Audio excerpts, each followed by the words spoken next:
tell, there's been so many conspiracy theories swirling around about the assassination of Charlie Kirk. Do you have any updates for us, especially in light of all the online content that everyone's been talking about? The only thing we deal with at the FBI and the Department of Justice is facts. We delivered in record speed a manhunt to capture Charlie Kirk's alleged assassin in 33 hours. I honored my husband by completing all of his pre-planned fall media tour. See from behind me, this is a recreation of the tent where Charlie Kirk lost his life at Utah University in September, and people are taking selfies with. Caleb has persisted with the same gift. Grit. It has been a long day. Erika Kirk went and replicated the exact tent where Charlie was killed at Amfest so that people could snap selfies like it was some sort of attraction, just when we all thought her behavior couldn't get any stranger. You're not the only one who finds that unsettling. According to insiders, Mary, Charlie's own sister, was appalled by this since it was obviously not an attempt to honor Charlie. It was about making money and creating a spectacle out of his death. Posting their selfies in the Charlie Kirk death booth that they set up at the TPUSA conference, and they're tagging him in it. Because that's what I want to do, is I want to smile for a selfie in a recreation of a book where someone was assassinated. And here's another detail people can't stop talking about: that traveling Turning Point tent stayed up longer than Charlie's actual crime scene. The real site was demolished, cleared, and rebuilt almost immediately, before anyone could even begin asking the obvious questions. None of that feels normal. Not even close, but it gets even stranger. The entire Amfest event carried what many described as an eerie, ritualistic atmosphere, and once you notice it, you can't unsee it. Erika once again walked on stage to pyrotechnics, looking happier than ever. The visuals were filled with unsettling symbolism, triangles everywhere, swirling pentagram-like shapes, and a dark figure positioned at the center. Then there was Ben Shapiro openly attacking Christians, dismissing them as charlatans and conspiracy theorists. Nicki Minaj's bizarre appearance only added to the confusion. Erika herself seemed to allude to her own grift, while also making comments that some interpreted as hints of foreknowledge about what happened to Charlie. To many observers, none of it felt random.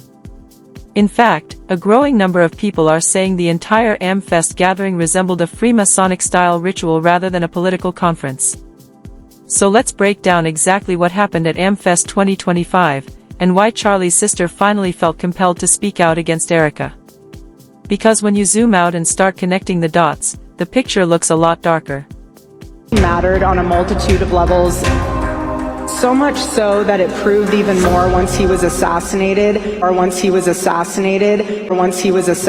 New reports circulating right now claim that Charlie Kirk's sister, Mary, was left shocked and deeply disturbed by Erika's latest stunt at Amfest. According to one insider, Mary doesn't believe this was accidental at all. Instead, she feels Erika's actions crossed a line, coming across as deliberately disrespectful, even openly mocking Charlie's memory. The source also noted that Erika and her sister-in-law have little in common and suggested that Erika appears to be largely estranged from Charlie's family. And when you really break down what happened at Amfest, the visuals, the staging, the overall tone, it begins to feel less like a series of coincidences and more like something intentional. From that perspective, Mary's reaction makes sense. To many watching, it truly did feel like Charlie and his assassination were being mocked in plain sight. And it all started with the most disturbing element of all, the replica of the tent where Charlie lost his life in such a brutal way.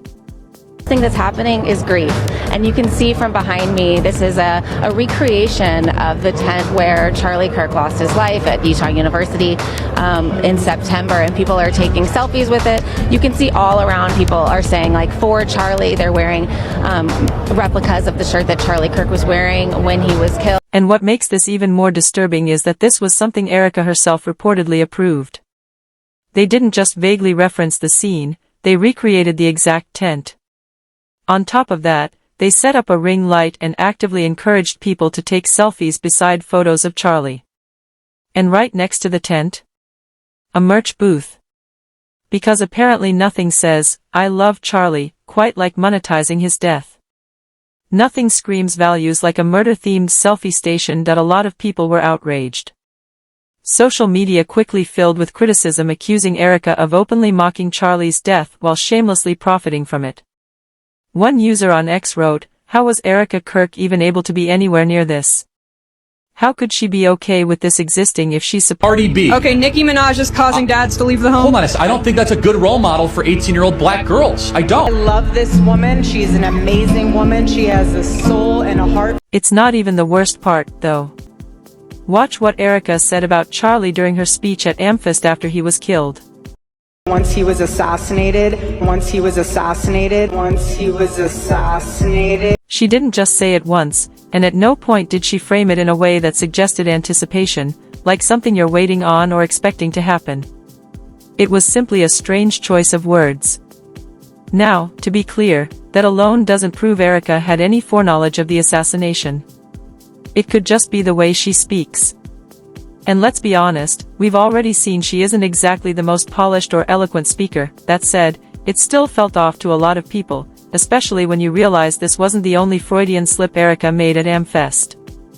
There was also the moment when she accidentally used the word grift instead of grit while talking about Despite the devastating loss of Charlie Kirk, my incredible husband at UVU, Caleb has persisted with the same gift. Grit. It has been a long day. Trust me, you're not a grifter, honey. It's all good. And the moment that clip hit X, the reaction was instant. Alarm bells went off everywhere. People started calling it the greatest Freudian slip of all time, asking the same question over and over: at what point does a slip of the tongue stop being an accident? For a lot of viewers, it didn't feel like a simple mistake at all. It felt like a moment where the mask slipped, but according to critics, that was only the beginning. Many said Amfest carried an unsettling, almost ritualistic energy throughout the event. They pointed to the strange visual elements on display: sharp, high-resolution triangles, swirling pentagram-like patterns, and a dark, mysterious figure suspended at the center of a circular design. To those watching closely, the symbolism felt deliberate, and far more ominous than anything they expected to see. We are going to crank the volume all the way up. One of the most powerful words in the English language is the word no. Look at the turning point events that get bigger and bigger and larger every year. No one is above the law. Because America is not a place. America is a people. America is a country. America is a nation. Welcome to the second American Revolution. Suspect was taken into custody at 10 p.m. local time. In less than 36 hours, 33 to be precise. In 33 hours, we have made historic progress for Charlie. Now let's zoom in on that symbol shown at the very start of the video. What is that black figure actually meant to represent? For an organization that publicly brands itself as Christian, the imagery feels deeply out of place. None of this symbolism aligns with traditional Christian values, and that contradiction is exactly what people are questioning. If TPUSA claims to stand for faith, family, and morality, why does the visual language suggest the complete opposite? And it doesn't stop there. Viewers also pointed out that the Amfest logo for Turning Point features 33 stars, a number long associated with symbolic significance in Freemasonry.